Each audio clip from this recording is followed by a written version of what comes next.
menjagamu, Tuhan menjagamu.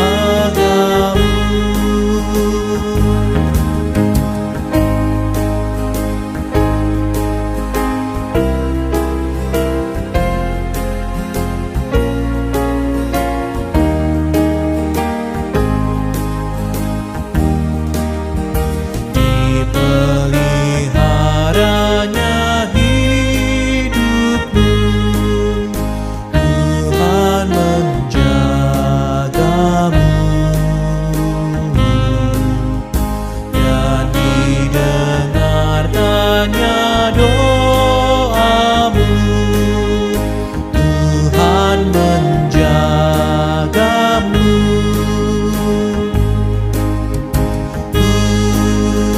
Tuhan menjagamu waktu tenang atau tegang. Ia menjagamu, Tuhan menjagamu.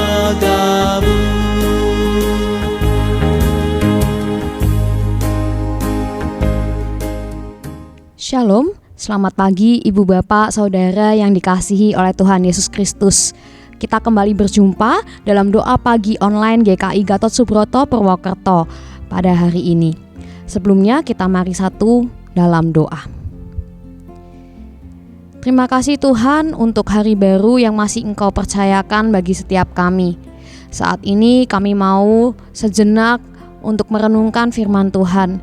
Biarlah Engkau sendiri ya Tuhan yang boleh menolong kami, agar kami boleh memahami firman-Mu dan melakukannya dalam kehidupan kami, terkhusus pada hari ini. Di dalam nama-Mu kami sudah berdoa dan mengucap syukur. Amin. Ibu Bapak Saudara sekalian, saya ajak kita semua untuk membaca satu bagian firman Tuhan, yaitu dari kitab 2 Tawarikh pasal 7 ayatnya yang ke-12 sampai 15. 2 Tawarikh pasal 7 ayat 12 sampai 15, kita akan merenungkan dalam terang tema menanti pemulihan dari Tuhan. Demikianlah firman Tuhan. Kemudian Tuhan menampakkan diri kepada Salomo pada malam hari dan berfirman kepadanya, "Telah kudengar doamu dan telah kupilih tempat ini bagiku sebagai rumah persembahan. Apabila aku menutup langit sehingga tidak ada hujan, apabila aku menyuruh belalang memakan habis hasil bumi, apabila aku menimpakan sampar di antara umatku, lalu umatku yang dinamai menurut namaku merendahkan diri, berdoa dan mencari wajahku, serta berbalik dari jalan-jalannya yang jahat, maka aku akan mendengar dari surga dan mengampuni dosa mereka, serta memulihkan negeri mereka. Sekarang mataku terbuka, dan telingaku menaruh perhatian kepada doa yang dipanjatkan di tempat ini." Suatu hari ada seorang pekerja muda yang datang kepada seorang pendeta dan mengeluhkan soal uangnya yang begitu mudah lenyap seusai gajian. Bahkan katanya sih ia tidak sempat merasakan apapun. Ya, ia mengeluhkan, "Pak Pendeta, bagaimana ya? Ini uangku kok langsung habis di awal bulan. Buat nabung gak bisa, buat apa gak bisa. Ini cobaan dari Tuhan. Aku gak sanggup kalau harus menjalani hidup yang seperti ini." Kemudian usut punya usut sang pendeta akhirnya bertanya, "Apa yang kamu lakukan seusai mendapat gaji?" Dan akhirnya terungkaplah bahwa pemuda ini ternyata menggunakan gaji yang baru diterimanya untuk men-check out wishlist dari akun Tokopedia-nya bulan lalu, kemudian juga memenuhi makanan keinginannya di resto yang mahal dan enak itu yang belum bisa ia penuhi di awal bulan, di bulan sebelumnya. Nah, Ibu Bapak Saudara sekalian yang dikasihi oleh Tuhan Yesus Kristus, inilah realitas manusia. Manusia seringkali tidak jujur dengan kondisi yang sesungguhnya ia alami. Manusia sering membuat gara-gara atas hidupnya sendiri. Tetapi ketika terjadi hal yang buruk, malah menganggap hal tersebut adalah cobaan yang asalnya dari Tuhan. Hal-hal tersebut seringkali membuat manusia berpikir bahwa kok Tuhan kejam ya? Katanya Tuhan sayang, kok mengizinkan saya menempati posisi yang demikian dan lain sebagainya. Kenapa kejadian buruk ini menimpa saya? Padahal kalau mau jujur, dalam banyak momen di kehidupan kita, kejadian tersebut ya bisa saja terjadi akibat dari ulah kita sendiri. Kayak istilahnya kita yang bikin perkara, kok Tuhan yang kena. Tetapi di sisi lainnya ibu bapak saudara sekalian, meskipun kita tahu bahwa Tuhan tidak akan membiarkan anaknya terjatuh, tapi ada kalanya kalau Tuhan memang membiarkan anak-anaknya mengalami kesulitan. Ada kalanya Tuhan tidak langsung memberikan pertolongan bagi anak-anaknya. Memang Tuhan yang kita kenal adalah Tuhan yang Maha Kuasa, tapi Ia tidak pernah mau menjadikan kita anak-anaknya sebagai anak-anak yang manja, yang susah dikit minta tolong dibantuin, yang repot dikit minta tolong dijawab dan lain sebagainya. Tak jarang Tuhan tidak langsung mau serta-merta menolong anak-anaknya di dalam kondisi sulit.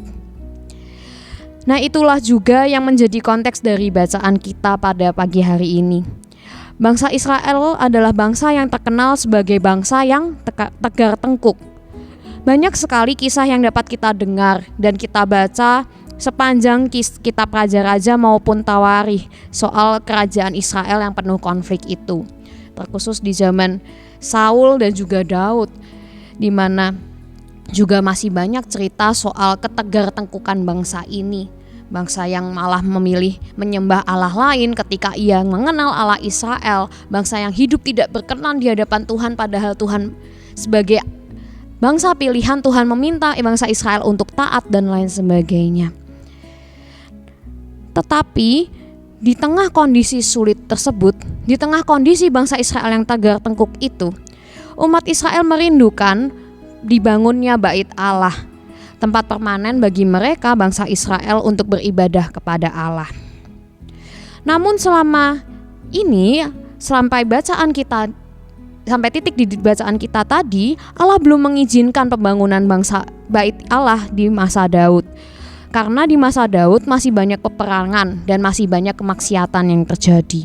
Barulah di masa Salomo, ketika kondisi bangsa Israel sudah mulai membaik, Allah mengizinkan pembangunan Bait Allah itu dilaksanakan. Nah, ibu bapak saudara yang dikasihi oleh Tuhan Yesus Kristus, inilah konteks dari bacaan kita. Bangsa Israel yang tegar tengkuk dan melalui banyak masa sulit. Namun kini Allah menyatakan kehadirannya dan kesediaannya untuk mendengar umatnya. Bahkan tidak hanya itu, Allah juga berkenan untuk mengampuni dosa dan memulihkan bangsa Israel. Namun ada satu syaratnya ibu bapak saudara sekalian. Syaratnya ada di ayat 14, yaitu Allah berkenan mengampuni dosa dan memulihkan bangsa mereka bila mereka merendahkan diri dan berdoa kepada Allah serta berbalik dari jalan mereka yang jahat. Ibu bapak saudara yang dikasihi oleh Tuhan Yesus Kristus, mungkin kita dapat menangkap kesan bahwa kok ada rasanya Tuhan tuh kayak mau dipuja dulu gitu ya untuk mau melakukan sesuatu. Apa iya sih Tuhan tuh kayak mau disembah dulu baru mau memulihkan kita dan lain sebagainya. Rasanya bukan itu yang dimaksudkan, tetapi justru yang Tuhan maksudkan adalah agar kita manusia, umat kesayangannya ini juga menyadari apa yang telah kita perbuat, dan bila kita tahu bahwa hal yang kita perbuat itu salah, keliru, tidak berkenan di hadapannya, kita mau untuk menghentikannya. Justru melalui setiap keadaan dan kejadian yang Tuhan izinkan untuk kita alami, Tuhan ingin agar kita anak-anaknya berefleksi atas apa yang telah kita perbuat. Satu kata kunci adalah keterbukaan adalah awal dari pemulihan. Justru ketika kita bersedia untuk membuka diri dengan jujur di hadapan Allah, apa yang telah kita lalui, apa yang telah kita perbuat, apa yang telah kita lakukan, barulah Tuhan juga akan bersedia memulihkan kita. Pemulihan itu barulah hadir. Bukan hanya karena Tuhan yang memulihkan kita, tetapi karena kita mau jujur terbuka apa yang sebetulnya kita rasakan, apa yang sebetulnya kita alami, apa yang sebetulnya kita menjadi kesulitan kita. Bukan karena Tuhan ingin kita memuja Dia dan baru Ia memulihkan kita seperti hal transaksional, tetapi justru karena kita menyadari apa sih yang salah yang telah kita perbuat. Kita jujur di hadapan Tuhan dan mengakui itu di hadapan Tuhan dan berkomitmen untuk mau berubah menjadi pribadi yang lebih baik. Dan itu jugalah ketika kita mau jujur, Tuhan akan menolong dan memampukan kita. Tuhan berjanji ketika kita telah berkenan untuk membuka diri di hadapan-Nya, kita menyadari dan menyesali dosa-dosa kita dan hidup berbalik kepadanya. Justru dalam kesadaran yang baru itulah Ia berkenan untuk memulihkan kita. Bukan semata Tuhan ingin memulihkan kita tanpa pertobatan. Bukan semata Tuhan memulihkan, ya mau memulihkan saja dalam artian ya sudahlah memulihkan terus. Seolah kita tidak akan pernah belajar kalau begitu yang terjadi. Justru Tuhan rindu anak-anaknya menjadi pribadi yang semakin baik, semakin dewasa, semakin menyadari apa yang telah mereka lakukan, dan barulah Tuhan memberikan pemulihan bagi setiap anaknya. Keterbukaan adalah awal dari pemulihan.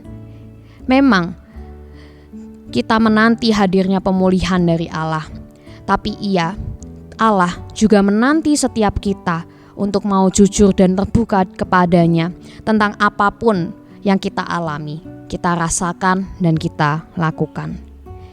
Kiranya kita terus dimampukan untuk bersedia merefleksikan diri dengan jujur di hadapan Allah, dan Allah menolong kita memulihkan hidup kita. Amin. Mari kita berdoa. Tuhan, terima kasih Engkau boleh mengingatkan kami bahwa keterbukaan adalah awal dari pemulihan. Terkadang kami malah menyembunyikan sisi-sisi diri kami yang menurut kami gelap, menurut kami suram, tidak perlu diketahui bahkan oleh Engkau. Ada sisi-sisi di mana kami tetap nyaman dengan dosa-dosa kami. Ada sisi di mana kami nyaman dengan perasaan-perasaan kami yang marah, sedih, kecewa, dan lain sebagainya. Kami nyaman dengan hal-hal buruk yang masih ada di dalam diri kami. Tuhan, tolong kami untuk boleh betul-betul menyadari bahwa keterbukaan adalah awal dari pemulihan. Ketika kami berani jujur terbuka dengan apapun yang ada di dalam diri kami, sekalipun hal itu tidak nyaman, sekalipun hal itu menyakitkan, kami mau jujur menyampaikan kepada Tuhan. Dan biarlah kami mau membuka diri kami untuk Tuhan mau ubahkan, untuk Tuhan mau pulihkan. Terima kasih ya Tuhan, Tuhan tolong kami dalam menjalani hari ini. Kami mau menjalani hari ini pun juga bersama dengan Tuhan. Amin. Terima kasih Ibu Bapak sudah mengikuti bersama-sama renungan pada pagi hari ini. Selamat beraktivitas dan Tuhan Yesus memberkati kita sekalian.